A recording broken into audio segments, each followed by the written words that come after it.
Herkese merhaba, kanalıma hoş geldiniz. Bugün sizlerle birlikte boho çantamızı öreceğiz. Bunun Instagram'dan tarifini benden çok istemiştiniz. Gördüğünüz gibi böyle bir çanta. Buna ekstra olarak uzun sap ve çıt çıt da yapıyorum. Bunun da videosunu açıklamalar kısmına ekleyeceğim. Çok anlaşılır bir yapımı var. Herkesin yapabileceğini düşünüyorum. Ekstra olarak daha büyük boyutlarda çalışmak isterseniz bunları yapabilirsiniz. Hazırsanız yapılışına geçelim. Çantamız 3 parça halinde olacak. Gördüğünüz üzere bu parçadan 2 tane yapacağız. Bir tane de körüğümüz olacak. Zaten anlaşılır bir yapımı var. Çok rahat yapacağınızı düşünüyorum. Bir günde de bitebilir bir model. O bakımdan da rahat olacak. 3 milim tığ kullanıyorum. Siz ipinizin inceliğine, kalınlığına göre tığ numaranızı değiştirebilirsiniz. Ben 3 ile rahat örüyorum. İsterseniz 3,5'la da örebilirsiniz ama bu genelde daha dar örülünce daha güzel olan bir çanta. O yüzden bunu bol örmeyin. Başlangıçta 25 zincir yaparak başlıyorum. Şöyle ipimi, birinci zincirimi yaptım. Başlangıç zincirlerinizi bol çekmeyin. Bol çekerseniz eğer şu görmüş olduğunuz bu kısım geniş olacaktır. Devamını yaptığınızda burası çok geniş duracak. Eğer bu kısmı dar çekerseniz devamında güzel olacaktır. O yüzden çok bol çekmeyin. 25 zincirimi çekiyorum.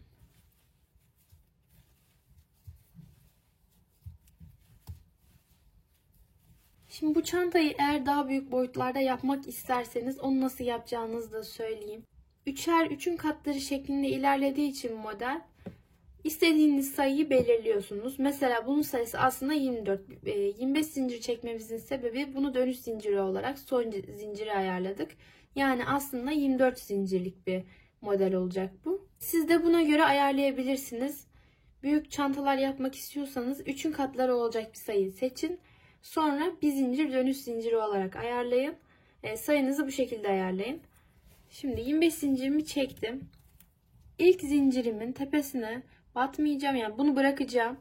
Şu görmüş olduğunuz arkada bizim çizgilerimiz var. Kesik kesik çizgiler var, bakın. Şu şekilde, yani başakların ön kısmı değil arka kısmı. Birinciye atlayacağım. Buna batmıyorum.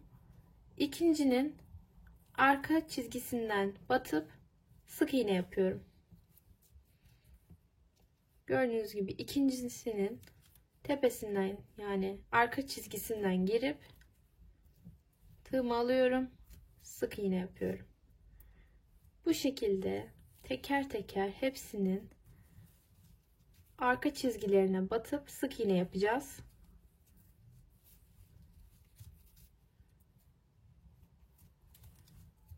Bu şekilde daha düzgün bir görüntüye sahip olacak. O yüzden arka çizgilerine batarsanız her zaman daha güzel gözükecek. Bakın şöyle gözüküyor, göstereyim. Arka şu çizgilerine batarak sonuna kadar gelelim. Sonuna kadar batarak geldim. Şimdi son bir zincirimin arka çizgisi kaldı. Onu da batıyorum.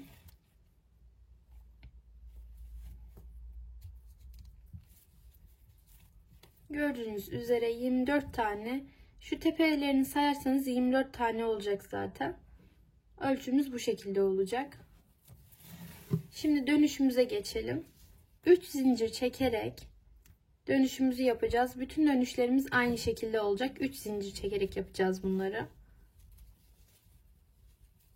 Zincirlerinizi çok bol çekmeyin. Bol olursa güzel olmaz. Şöyle arkaya çevirdim. Önüyü de arkasına çevirdim. Şimdi sayarak ilerleyeceğiz. 1, 2 ve 3. Üçüncüye batacağız. 2 tanesini atlıyorum. Şu ilkinde bir tane olarak sayacağız. Şu gördüğünüz boşluğu. Bu birinci boşluğumuz 1, 2 ve 3. Üçüncüye batarak sık iğne yapacağız. Şöyle. Batıyorum. İlmek çıkarttım. Sık iğne yaptım. Şimdi yine 3 zincir çekiyorum. 1, 2 ve 3.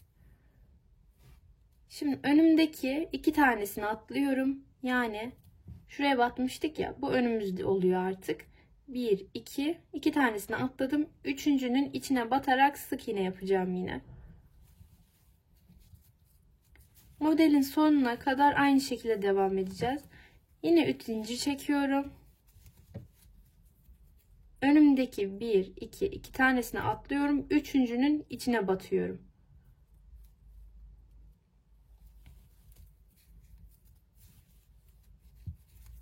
Bu şekilde gördüğünüz boşluklarımızı yapmış olacağız. Aynı şekilde 2 tane atlayıp üçüncüye batıp sonuna kadar bu şekilde geleceğiz.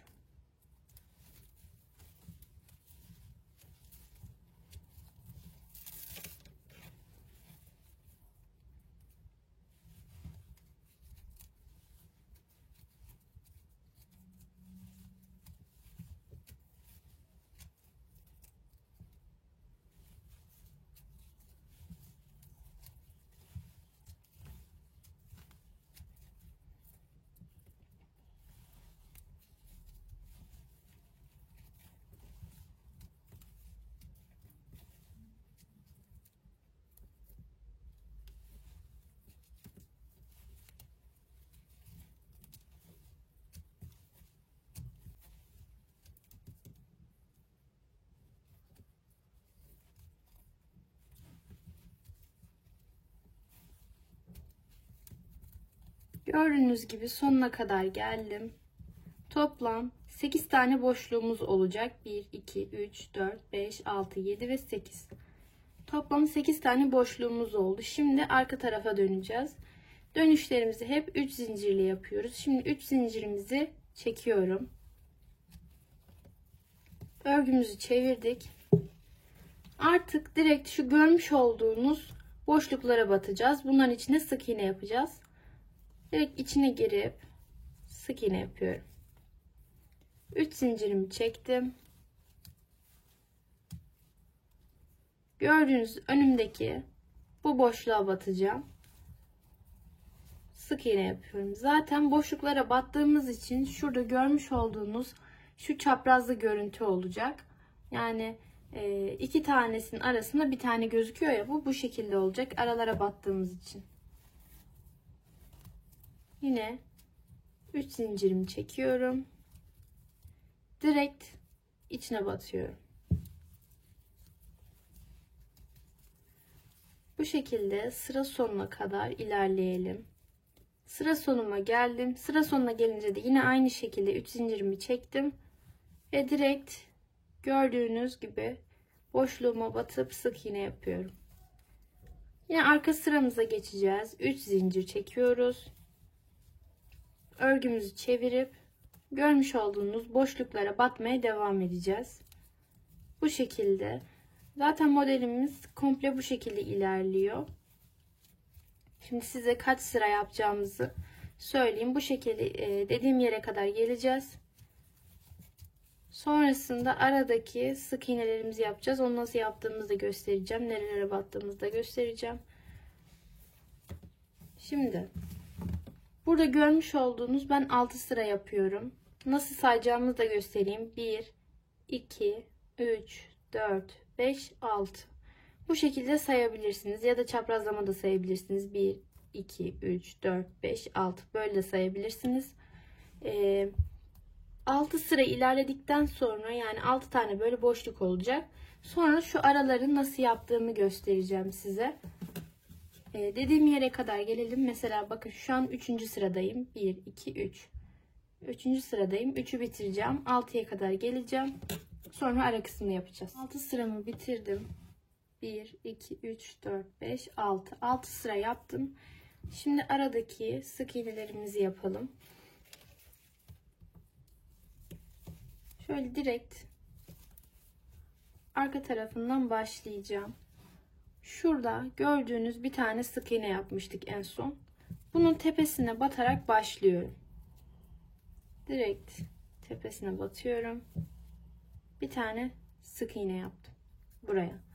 Ara boşluklarımızı 2 tane yapacağız. Görmüş olduğunuz her sık iğnenin tepesine bir tane batacağız. Bu sayede de toplam sıramızı yine korumuş olacağız. Şimdi bunun tepesine bir tane batmıştık. Direkt içine bu zincirlerimizin içine 2 tane sık iğne yapıyorum. Şu an 3 tane oldu. Zaten ilerledikçe şekli daha çok düzelecektir. Ara kısmımıza geldik.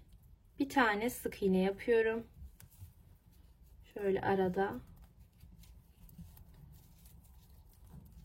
Boşluğuma gelince yine 2 tane sık iğne yapıyorum. Direkt boşluğun içine. Araya geldim. Bir tane sık iğne. Boşluğuma geliyorum. Tekrar 2 tane. Bu şekilde sıra sonuna kadar ilerleyelim. Sona doğru yaklaştım. Şurada bir tane zincirimiz var. Bunu unutmayın. Yine sık iğnemin tepesine yine sık iğne yapıyorum. Ara boşluğuma 2 tane yapıyorum. Zaten sayısını saydıktan sonra 24 tane olduğunu fark edeceksiniz. Yani şöyle düşünebilirsiniz. Başlangıca dönmüşüz gibi. Yine başlangıçtaki zincir sayımızla aynı oldu. Şu modeli tekrardan bu gördüğünüz zincirlerin üstüne kuracağız. Bu şekilde istediğimiz kadar kat yapabiliriz. Ben 3 tane yapıyorum. İsterseniz şu gördüğünüz şimdi şu kısım ters kalıyor. Bunu beşli beşli ilerlerseniz burası da ters kalmayacaktır. Yani şurada görmüş olduğunuz gibi sık iğnelerimiz düz duracaktır. Eğer 5 sıra ilerlerseniz, ama ben boyutunu birazcık daha büyük sevdiğim için 6 sıra yapıyorum. Zaten burası da çok göze çarpmıyor. Güzel duruyor yine de. O yüzden bu şekilde yapıyorum bunu. 3 zincirimi çekiyorum. Örgümü çevirdim. Yine sayıyorum. 2 tane atlayacağım. Şu baştaki 1. Bunu 1 olarak sayıyoruz. 1, 2. 2 tane atladım. Üçüncünün içine batıp yine sık iğne yapacağım. 1, 2 atladım. Üçüncünün içine batıyorum direkt. İlmek çıkarttım. İkisini birlikte örüyorum. Sık iğne yapmış oldum. 3 zincir. Yine sayıyorum. Önümden sayıyorum direkt. Kendisini saymayın. 1, 2. 2 tane atladım. Üçüncünün direkt içine batıyorum.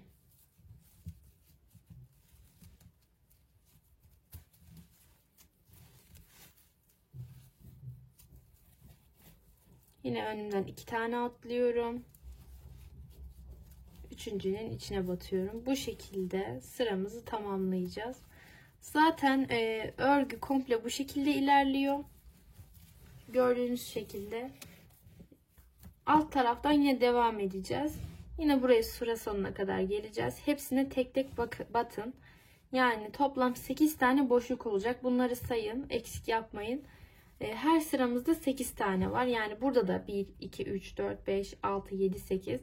Burada da yine 1, 2, 3, 4, 5, 6, 7, 8. Hiçbir zaman 8 sıramız değişmiyor. Bakın şurada da mesela bir boşluk var. 1, 2, 3, 4, 5, 6, 7, 8. Bu hiçbir zaman değişmeyecek. Bunu kontrollü ilerleyin. Biraz daha ilerlediği zaman bunun genişliği de biraz daralıyor. En sonunda ütü de yapacağız. Şekli çok daha güzel oluyor ütü yapılınca. Tam olarak şekli oturmuş olacak. Bunu bu şekilde ilerleyebilirsiniz. Şu şekli alana kadar, yani toplam 6 6 6 olmak üzere, bir de aralarda şöyle 2 tane sık iğne geçtiğimiz sıralar olacak. Bu şekilde ilerleyelim. En sonunda birlikte çerçevesini öreceğiz. En son sırama geldim. Burada da aynı şekilde şu dönüşlerimizde yaptığımız gibi çerçevemizi geçeceğiz. Yani şuraya kadar yapacağız. Bundan sonrasını size ayrıntılı olarak göstereceğim. Nereye ne kadar batmamız konusunda. Yine ilk gördüğünüz sık iğnenin tepesine batıyorum. Bundan sık iğne yapıyorum. Aralara yine 2 tane. Sık iğnelerin tepesine bir tane. Bu şekilde sıra sonuna kadar yine ilerlemeye devam edelim. Ve en son boşluğumun içine 2 tane de yaptım. Yani şu sırayı bu şekilde tamamlamış olduk. Çerçevesini şimdi geçelim. Gördüğünüz yani şu iki tane yine sık iğne yaptığımız boşluğun içine iki tane daha sık iğne yapıyorum. Köşelerim bu şekilde olacak. İki tane daha sık iğne yapalım. Bunlar geniş boşluklarımız. Şurada hepsinde zaten genelde iki tane oluyor. Burada sık iğnelerim var. Bakın daha net göstereyim. Burada bir tane var. Şu arada geniş boşluk var. Burada bir tane var. Bu arada tekrar geniş boşluk var. Bu geniş boşlukların içine iki tane, buraların içine bir tane yapacağız. Yani nasıl? Şimdi bir tane buraya, iki tane şu geniş boşluğun direkt içine yapacağım. Bir tane bunun tepesine, iki tane bunun içine, bir tane buraya. Arası içinde şu gördüğünüz yere de bir tane yapacağım. Yani şuraya, bir tane buraya, bir tane buraya. Gördüğünüz geniş boşluğun içine iki tane, sık iğnelerimin içine bir tane. Zaten yaparken elinize alışacaktır. Daha rahat anlayacaksınız. Şimdi göstereyim size, çok daha kolay olacak. Gördüğünüz sık iğnemin tepesine bir tane yapıyorum. Zaten boşluk olmayan yerler bir tane olacak. Öyle kodlayabilirsiniz. Önümde şu anda koskocaman bir tane delik var. Bu deliğin içine iki tane yapıyorum.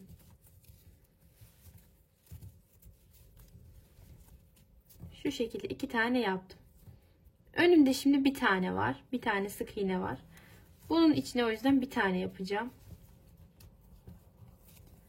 Yine geniş bir boşluk çıktı karşıma. Bunun içine de iki tane yapacağım.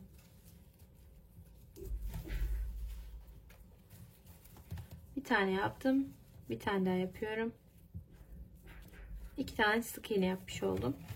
Şimdi şu görmüş olduğunuz sık iğneli sıramızın iki yanına da bir tane daha yapacağız. Yani bir tane yanına,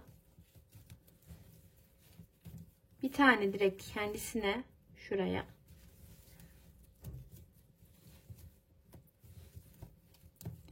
Bir tane diğer yanına yapıyorum.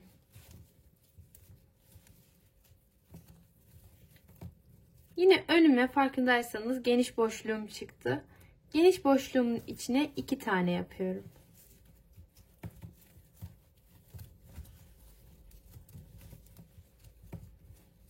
Önümde şu an bir tane var. Sık iğne var. Sık iğnenin içine bir tane yapıyorum. Geniş boşluğumun içine iki tane yapıyorum. Aslında yapımı çok kolay.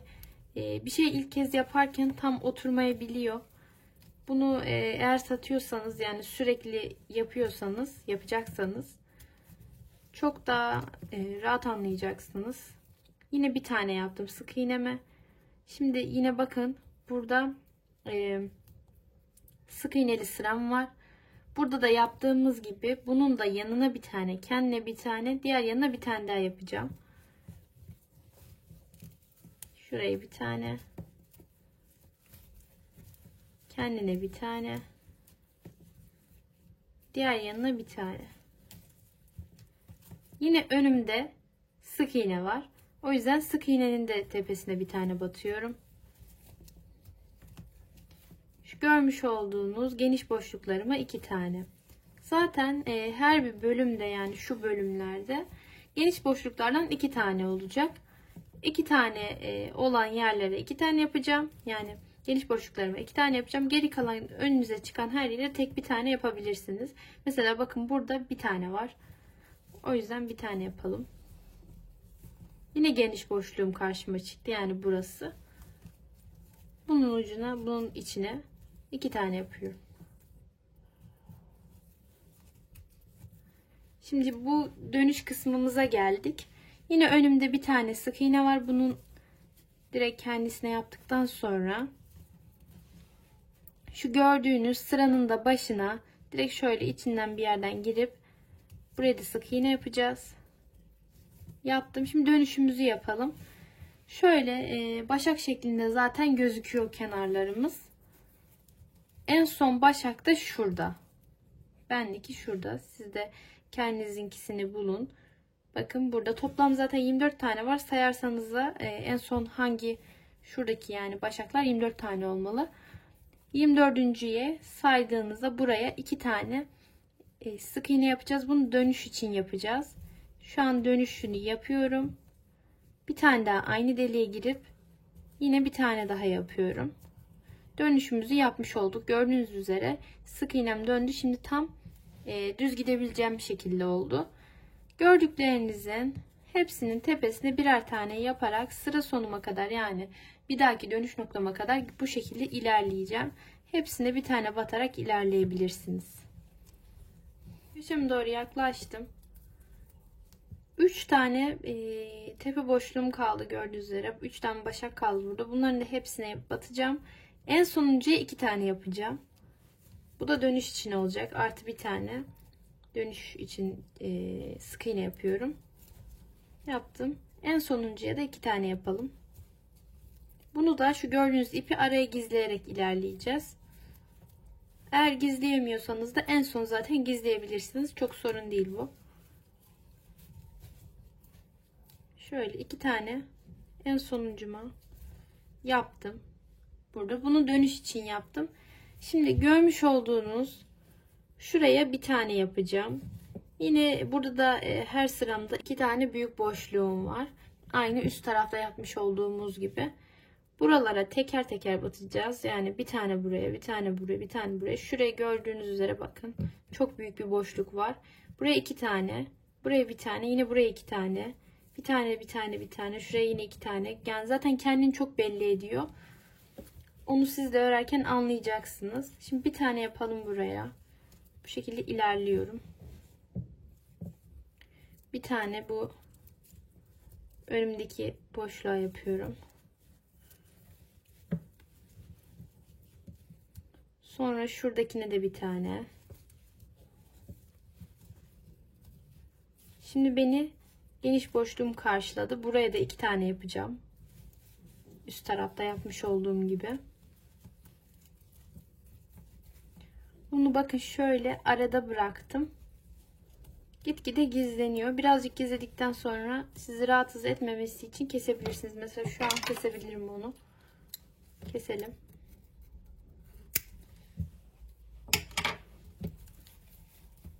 Önümde bir tane var. O yüzden buraya bir tane giriyorum. Yine geniş boşluğum karşıladı. Buraya da 2 tane yapacağım.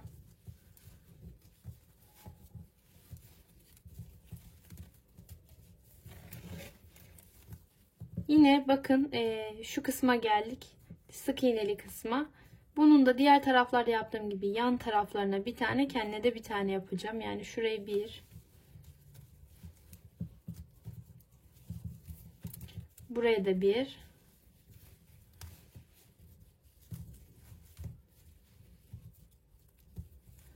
ve onun yanına da bir tane yine.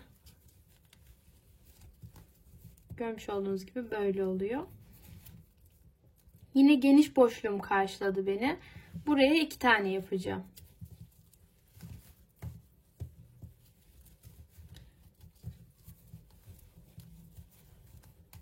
Yaparken de ara sıra şöyle hafif esnetip örgünüzü düzeltebilirsiniz. Zaten ütü basınca buna buharlı ütüyle ütüleyeceğiz.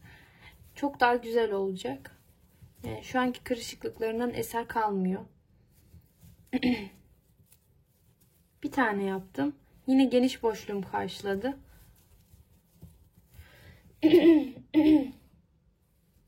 Buraya da 2 tane yapıyorum. Bir tane yapıyorum. Yine bakın o sık iğneli yere geldik.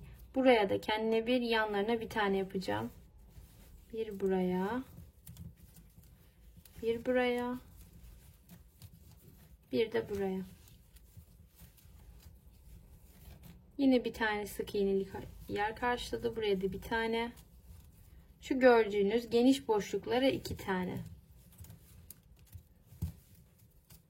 Takılanlar olur diye ben bunu tüm hepsini gösteriyorum size.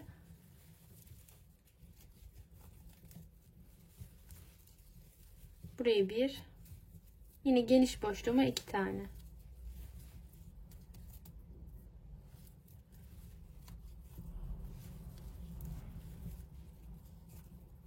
Şimdi yine köşe kısmıma geldim. Şu görmüş olduğunuz burası birazcık daha farklı. Şimdi biz bunu 2 tane parça olarak kullanacağımız için bu kısmı da biraz daha fazla yapmamız gerekiyor. Yani bu tarafıyla şu tarafıyla burasının aynı olması gerekiyor sayı olarak. Sonra dikince, çünkü şöyle ters olacağı için bir tarafı yamuk olmasın diye. Görmüş olduğunuz boşluğa direkt bir tane yapıyorum. Şu kısım biraz şöyle dar ama direkt şuranın içine bir tane daha yapıyorum. Böyle girebildiğiniz yerden girin, bir tane daha yapın. Direkt şimdi sık iğne başağımın içine giriyorum. Bunun içine 2 tane yapacağım.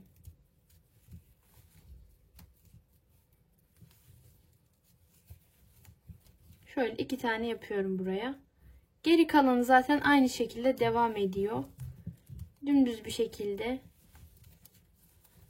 hepsine bir tane yaparak, yani şunların uçlarına hepsine bir tane yaparak şu yukarı kadar çıkacağım. Oradan da yine bir dönüş yapıp bu tarafa geçeceğiz.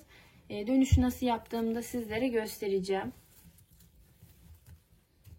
Böyle sona doğru yaklaşıyorum. Görmüş olduğunuz boşluğa 4 tane yapmıştık. Şimdi bunlardan yine birinde arttırma yapmamız lazım.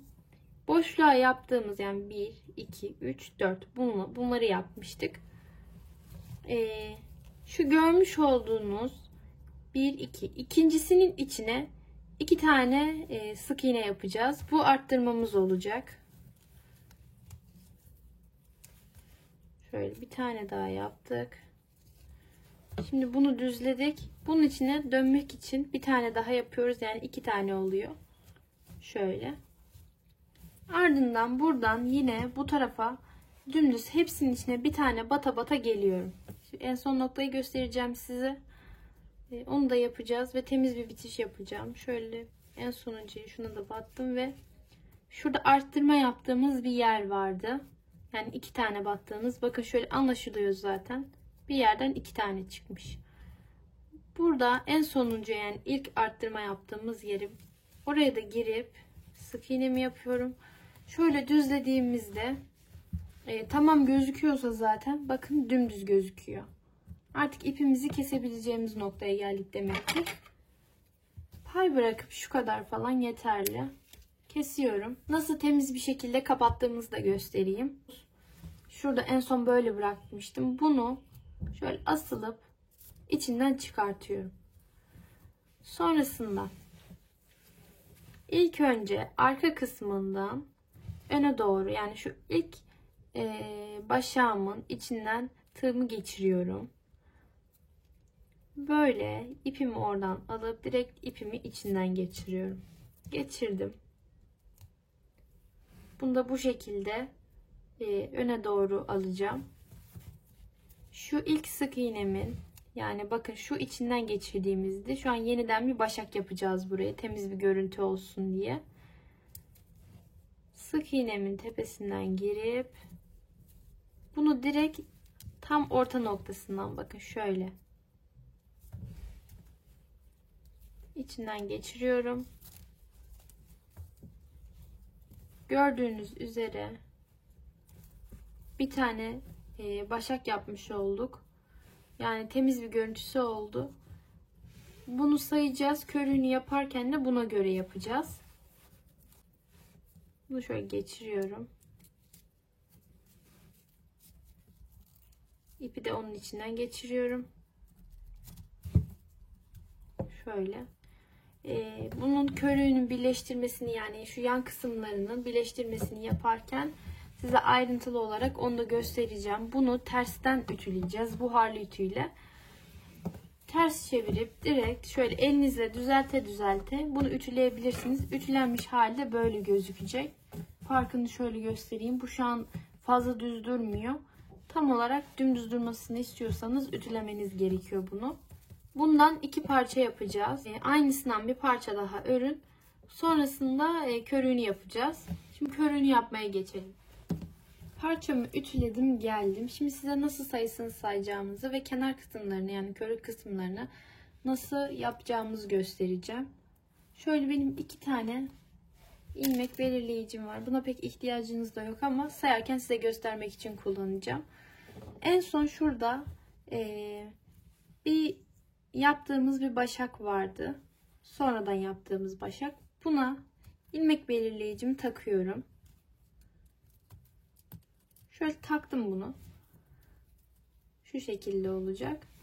Bir de burada en son 2 tane sık iğne yaptığımız bir boşluk vardı. Zaten bu kendini belli ediyor. Şöyle çapraz şekilde duruyor. Bunun da aşağıda olan kısmına, yani aşağıda olan sık iğnesine şöyle bir ilmek belirleyicimi takıyorum. Şimdi buradan buraya kadar teker teker bütün başakları sayacağız. Kaç tane sık iğne yapmışız? Hepsini teker teker sayacağız. Ona göre de körüğümüzün ölçüsünü ayarlayacağız tam gelmesi için. 6, 77, 78, 79 tane olmuş. Toplam 79 tane saydım. Körüğümün de ölçüsü 79 sık iğneden oluşacak. Yani uzunluk olarak. Şimdi onu örmeye geçelim. Ben genişliğini 9 zincir genişliğinde yapıyorum. Bir tane de dönüş zinciri olarak fazladan bir tane çekeceğiz. Yani 10 zincir çekmiş olacağız şu anda. Şöyle 10 zincirimizi çekelim. Bu ilk zincirleri bol çekmeyin. Bol çekerseniz eğer orası yani başlangıç kısmı çok geniş gözükecektir. Geniş gözükünce de çok kötü oluyor. Düzgün bir görüntüsü olmuyor. O yüzden bunları dar çekmeniz daha güzel gösteriyor. 3, 6, 9. Bir tane de fazladan dönüş zinciri çekiyorum. Sonra örgümü çeviriyorum. Yine diğerinde yaptığımız gibi şu arka kesik çizgilere batarak ilerleyeceğiz. İlkini atlıyorum. İkincisinin arkadaki o çizgisine şöyle tığımı geçiriyorum. İlmek çıkartıyorum içinden. İkisini birlikte örüyorum. Şu an bir sık iğnemizi yapmış olduk. Şimdi ikinciye de şu şekilde giriş yapalım. Şöyle ilmek çıkarttım. İkisini birlikte örüyorum. Yine bir sık iğne yaptık. Bu şekilde en son sıraya kadar sık iğnelerimizi yapmaya devam edelim.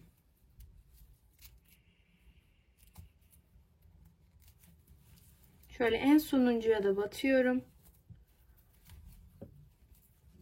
Gördüğünüz üzere böyle oldu. Eğer bunları bol çekmiş olsaydık dikerken anlayacaktınız zaten, bol çekenleriniz varsa. Şöyle genişliyor bu kısımlar. O yüzden her zaman başlangıç zincirlerimizi çok geniş çekmeyelim. Direkt dönüşümüzü arkaya çeviriyoruz örgümüzü. İlk noktadan, yani şuradaki ilk delikten batarak ilerleyeceğiz. İlk sık iğnemizin içine batarak battım. İlmek çıkarttım. İkisini birlikte örüyorum. Bu şekilde hepsinin, yani görmüş olduğunuz tüm boşluklara batarak ilerliyorum. Bunda hata yapıp yapmadığınızı nasıl anlayabilirsiniz onu da söyleyeyim. Zaten sırayı bitirdikten sonra şurayı sayın. 3, 6, 9 tane gözüküyor. Yani demek ki hata yapmamışız. Sayı eksilip artarsa buradan hata yaptığınızı anlayabilirsiniz. Sonra geri dönebilirsiniz. Aynı şekilde direkt ilk boşluğumdan batarak ilerlemeye devam edeceğim. Şimdi sıraları nasıl saydığımızı da size göstereceğim. Buna göre 79 sıra olarak örgümüzü tamamlayacağız. Körümüzü tamamlayacağız. Size sonra körük birleştirme nasıl olur onu göstereceğim. Şöyle ben mesela şu anda 3 sıra ördüm. Bunu nasıl anlıyorum? Arkayı çevirdiğimde şöyle arka arkaya sık iğnelerimi görüyorum. Bu bir sıra. İkinci sıra. Bu da üçüncü sıra. Şimdi burayı çevirdiğimizde de arka arkaya olanlar üst tarafa, üst kata çıkmış oldu. Bu birinci sıram, ikinci sıram ve üçüncü sıram. Şöyle hazır bitmiş bir tane benim körüğüm var zaten. Size sayarken bahsettiğim şey tam olarak şuydu. Şimdi şu arkadan sayarsanız, yani bir tarafından saydığınızda hepsi ikili ikili gözükecektir. Bunlar 2 tane. Mesela 1, 2, 3, 4, 5, 6, 7, 8. Bu şekilde ikili ikili gidebilirsiniz. Ama sayımız 80 değil 79 olduğu için en sonunda bir tane kalacaktır. Yani mesela arkasını çevirdiğinde şu şekilde bir tane gözüküyor ya. Orada da o şekilde bir tane kalacaktır. Şöyle ikili ikili saydığınızda en sonunda bakın şöyle bir görüntü olacak. Yani bir tanesi tek kalacak. Teker teker sayın. 1, 2, 3, 4, 5, 6, 7, 8. Bu da 9. En son ipinizi birazcık boşluk bırakıp kesin. Şöyle bir zincir çekip direkt şöyle asılıp çıkartıyorum. Bunu düğüm yapıyorum böyle sıkıp. İpimi aldıktan sonra bir tane kilit yapıyorum. Şu kilit bir zincirim var. Böyle yaptıktan sonra bunu tığımda bekletiyorum.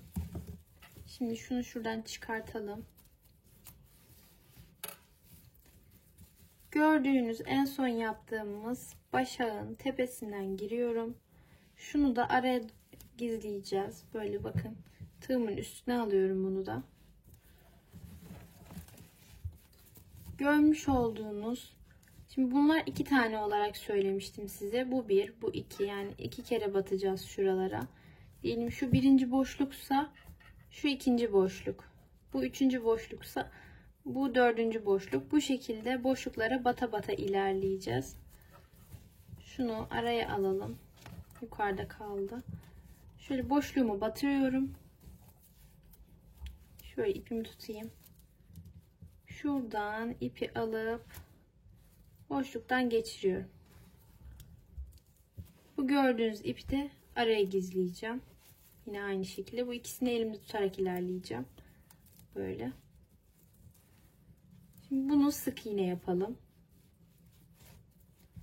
İkinci boşluğumdan içeri giriyorum. Yani bu boşluktan içeri giriyorum. Şurada birinciye battık. Şimdi ikinci araya giriyorum bu şekilde. İkinci araya girip buradan şöyle ilmek çıkartacağım. Çıkarttım. İkisini birlikte örüyorum. Üçüncü sık iğnemden içeri girdim. Şimdi körümde de üçüncü sık iğnemden içeri gireceğim. Yani bulduğunuz bir aradan girin. Her bir şu gördüğünüz 2 tane yere 2 tane batmamız gerekiyor. Bu kuralı sadece unutmayın. Yani önemli olan kısım orası. Tam olarak nereye battığınız değil. Şöyle buradan da ilmeğimi çıkartıp ikisini birlikte örüyorum. Ve sık iğnemi yapmış oldum. Bu böyle arada kalarak gizlenecek. Şöyle yine dördüncüme batayım. Görmüş olduğunuz mesela şurası bana rahat geldi. Direkt buradan içeri batıyorum. İpimi aldım, çıkarttım. İkisini birlikte örüyorum. Beşinciye batalım. Şöyle şurası rahat. Buradan direkt giriyorum. Buradan ipimi çıkarttım. İkisini birlikte ördüm. Bu arkadaki sayıyla şu yapmış olduğumuz sık iğnelerin sayısı aynı olmak zorunda. Yani 1, 2, 3, 4, 5. Buradan 5 saydıysanız buradan da 5 sıra ilerlememiz gerekiyor. 1, 2, 3, 4, 5.'ye battık. Bakın şu 6.'ya batmamıştık. Yani bunu hata yaptığınızı, ilmek atladığınızı buradan anlayabilirsiniz. Atlamadan gitmeye dikkat edin. Çünkü bu köşeli bir şey olduğu için ikincisini dikerken, ikinci parçayı dikerken alt kısımları yamuk gözükebilir, eşit durmayabilir. Bu yüzden buna dikkat edin. Şöyle işaretleyici takmıştık. O noktaya kadar geliyoruz. Zaten oraya gelince direkt körüğümüz de bitmiş olacak. Eğer bir hata yapmadıysanız bitmiş olacak. Bu şekilde oraya kadar ilerleyelim. Çok az bir yer kaldı. Onu da bitiminde sizinle yapmak istiyorum. Şöyle yine aynı şekilde devam ediyorum.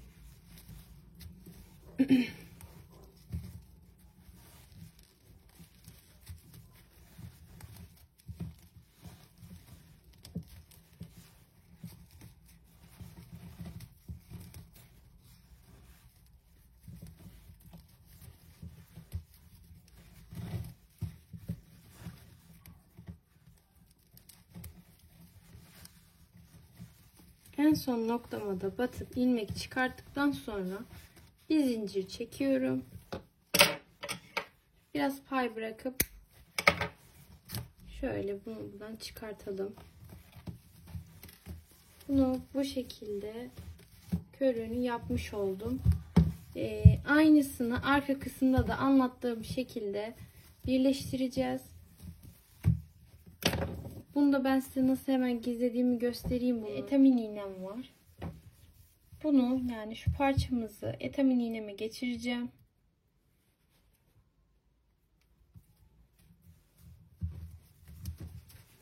Şu görmüş olduğunuz kısımda boşluğumuz var. Bunu direkt böyle geçirip gizleyeceğim.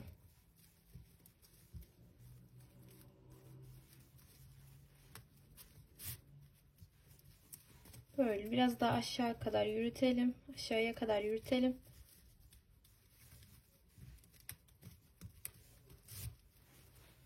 Artık geri kalan payı da şöyle fazlalığımı buradan kesiyorum. Bu kısmın tertemiz bir görüntüsü oldu. Henüz arka tarafını yapmadım. Orayı da birleştireceğim. Çantamın gövdesinin yapımını bitirdim. Şöyle görmüş olduğunuz gibi oldu. İçi de oldukça geniş. Bunun ölçülerini de sizle paylaşacağım. Güzel bir çanta oldu. 2 tane de şöyle kısa sap yaptım ben buna. Bu şekilde buraya dikeceğiz bunları. Bunların yapımını da açıklamalar kısmına ekleyeceğim. Oradan direkt şu sapların yapımına ulaşabilirsiniz. Bunları farklı çantalarda da kullanabilirsiniz. Sadece bunda değil. Ekstradan uzatarak, kısaltarak ya da daha ince, kalın yaparak da yapabilirsiniz. Bunu nasıl yaptığımı da ayrıntılı şekilde aşağıya etiketlediğim videoda anlatacağım. Açıklamalar kısmına bunun için bakabilirsiniz. Ekstra olarak diğer bilgileri de açıklama kısmına ekleyeceğim. Bunu çıt çıtsız da kullanabiliyorsunuz. Ama ben çıt çıt videosu da çekeceğim. Hatta bunu tüm çantalara uyarlamalı şekilde çekeceğim. İstediğiniz her çantayı çıt çıt yapıp dikebilirsiniz. Bunu nasıl yaptığımı da ayrıntılı şekilde paylaşacağım. Eğer takıldığınız bir nokta olursa ya da eksik bulduğunuz bir nokta olursa bunu yorumlarda benimle lütfen paylaşın. Kanalım yeni zaten. Hangi noktalarımın eksik olduğunu bilirsem daha iyi şekilde ilerleyebilirim. Bunun için eğer bir eleştiriniz varsa lütfen yorumlara yazın. Umarım faydalı olmuştur. Çok güzel çanta videoları gelecek. Yine istediğiniz birkaç tane model var. Onları da çok yakın zamanda paylaşacağım. Haftada genelde bir video atıyorum. 2 videoya çıkmaya çalışacağım ama aynı zamanda sipariş aldığım için çok fazla video atamıyorum. Çok fazla paylaşmak istediğim şey var. Ama bunları bu yüzden atamıyorum. Yaptığınız çantaları benimle paylaşmayı unutmayın. Instagram adresimi de buraya bırakıyorum. Yapıp bitirdiğiniz çantaları lütfen benimle paylaşın. Kendinize iyi bakın. Hoşça kalın.